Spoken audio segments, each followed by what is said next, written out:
On s'est moqué de lui. On l'a traité de fade, de vieux, d'inutile. Un navet, c'est même devenu une insulte.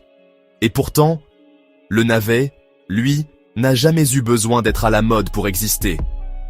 Il pousse en silence, dans les sols froids, dans les terres pauvres, là où les autres ne poussent plus. Pendant les guerres, quand les pommes de terre disparaissaient, quand le pain manquait, le navet, lui, tenait bon.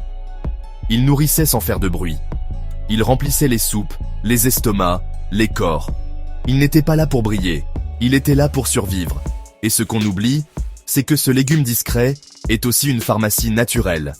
Dans sa chair blanche, il y a de la vitamine C, qui réveille l'immunité, protège les cellules et recharge le corps quand le soleil manque.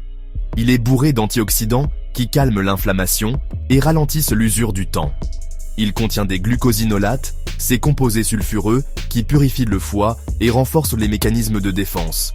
Tu y trouves du calcium pour les os, du magnésium pour les nerfs, et tout ça, sans sucre, sans graisse, sans fioritures. C'est un légume humble, mais complet, riche là où on ne s'y attend pas. Et le goût, souvent mal cuisiné, c'est vrai. Mais bien préparé, il devient doux, presque sucré, fondant comme un souvenir d'enfance. Alors non, le navet n'est pas un has-been. C'est une racine de mémoire, un témoin du manque et un allié du corps. La prochaine fois que tu en vois un, ne le fuis pas. Cueille-le, écoute-le et rends-lui ce qu'on lui a volé. Le respect.